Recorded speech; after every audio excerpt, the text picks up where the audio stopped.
રાજકોટ જિલ્લાના જસદણમાંથી એક એવી ઘટના સામે આવી છે જેણે માત્ર કાયદો અને વ્યવસ્થાને લઈને જ નહીં પરંતુ પોલીસની કામગીરી અને ભેદભાવના આક્ષેપોને લઈને પણ અનેક સવાલ ઊભા કર્યા છે।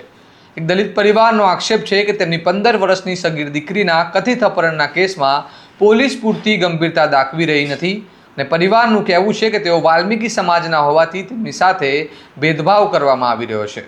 આક્ષેપો અને રજૂઆતો છતાં હજુ સુધી દીકરી મળી ન આવતા પરિવારે હવે આંદોલનની ચીમકી ઉચ્ચારી છે। આખરે શું છે સમગ્ર મામલો, આવો વિગતે વાત કરીએ આ અહેવાલમાં। નમસ્કાર, હું ચિરાગ વર્ષાબેન, આપ જોઈ રહ્યા છો સ્વમાન। રાજકોટ જિલ્લાના જસદણમાં એક પરિવારની 15 વર્ષની સગીર દીકરીને એક યુવક દ્વારા ભગાડી જવામાં આવી હોવાના આક્ષેપો વચ્ચે સમગ્ર મામલો ચર્ચાના કેન્દ્રમાં આવ્યો છે। પરિવારના જણાવ્યા મુજબ 9 મેના રોજ તેઓ જસદણ પોલીસ સ્ટેશનમાં ફરિયાદ નોંધાવવા ગયા હતા। જોકે તેમની ફરિયાદ 12 મેના રોજ નોંધવામાં આવી હતી, જેમાં આરોપી તરીકે જગદીશ ચૌહાણનું નામ દર્શાવવામાં આવ્યું હતું। પરિવારનો આક્ષેપ છે કે ફરિયાદ નોંધાયા બાદ 1.5 મહિનાથી વધુ સમય વીતી ગયો હોવા છતાં તેમની સગીર દીકરી હજુ સુધી મળી આવી નથી અને પોલીસ તરફથી સંતોષકારક કાર્યવાહી કરવામાં આવી રહી નથી।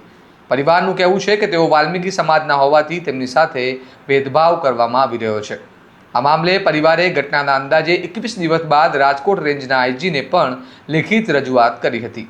રજૂઆતમાં પરિવાર દ્વારા આક્ષેપ કરવામાં આવ્યો હતો કે તેમની માંગ મુજબ કેસમાં એટ્રોસિટી એક્ટ અને પોક્સો જેવી કલમો ઉમેરવામાં આવી નથી અને પરિવારનું કહેવું છે કે અનેક રજૂઆતો છતાં કાર્યવાહી ન થતાં તેઓએ વાલ્મીકી સમાજના આગેવાનો સાથે મળીને વિરોધ નોંધાવ્યો છે અને તાત્કાલિક યોગ્ય કાર્યવાહી નહીં થાય તો ગાંધી ચીધ્યા માર્ગે આંદોલન કરવાની ચીમકી પણ આપી છે। આ સમગ્ર મામલે સ્વમાન દ્વારા જસદણ પોલીસ ઇન્સ્પેક્ટરનો સંપર્ક કરવામાં આવ્યો હતો, પરંતુ તેમનો સંપર્ક થઈ શક્યો નહોતો। ત્યારબાદ ડીવાયએસપી નવીન ચક્રવર્તી સાથે વાતચીત દરમિયાન તેમણે જણાવ્યું હતું કે પોલીસ સમગ્ર મામલે ગંભીરતાથી તપાસ કરી રહી છે અને એએસપી અને ડીવાયએસપીના જણાવ્યા મુજબ પોલીસ આરોપીના મિત્રો સહિત વિવિધ લોકોની પૂછપરછ કરી રહી છે। આરોપીના કોલ ડિટેલ રેકોર્ડ સહિત ટેકનિકલ તપાસ પણ હાથ ધરવામાં આવી છે। પ્રાથમિક તપાસ દરમિયાન આરોપીનું છેલ્લું લોકેશન ચોટીલા વિસ્તારનું મળ્યું હોવાનું જાણવા મળ્યું છે, જ્યાં પોલીસની ટીમ સતત વોચ રાખી રહી છે। પોલીસના જણાવ્યા મુજબ આરોપી સામે અગાઉ પણ પોક્સો સહિતના ગુનાઓ નોંધાયેલા હોવાની માહિતી સામે આવી છે, જેના કારણે આરોપી શાતીર હોવાની આશંકા વ્યક્ત કરવામાં આવી રહી છે અને હાલ તે પોલીસ પકડથી દૂર હોવાનું જણાવવામાં આવ્યું છે। વધુમાં ડીવાયએસપીએ જણાવ્યું હતું કે તપાસ દરમિયાન આરોપીએ એક બાઇક ખરીદી હોવાની માહિતી મળી હતી, જેના આધારે બાઇક ડીલર, બેંક અને ફાઇનાન્સ કંપનીના લોકોની પણ પૂછપરછ કરવામાં આવી રહી છે। એટ્રોસિટી એક્ટ અને પોક્સો જેવી કલમો અંગે પોલીસનું કહેવું છે કે હાલ તપાસ ચાલી રહી છે અને આરોપી પકડાયા બાદ જરૂરી પુરાવાના આધારે યોગ્ય કલમો ઉમેરવા અંગે નિર્ણય લેવામાં આવશે।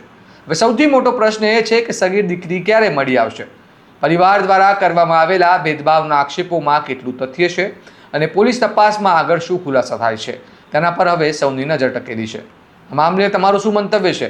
શું આવા કેસોમાં તપાસની પ્રગતિ અંગે પરિવારને વધુ પારદર્શક માહિતી આપવી જોઈએ? અમને કમેન્ટમાં જરૂર જણાવો અને આવા જ વિગતવાર અને વિશ્લેષણાત્મક અહેવાલો માટે તમારા સ્વમાનને લાઇક, શેર અને સબસ્ક્રાઇબ કરવાનું ભૂલતા નહીં। નમસ્કાર।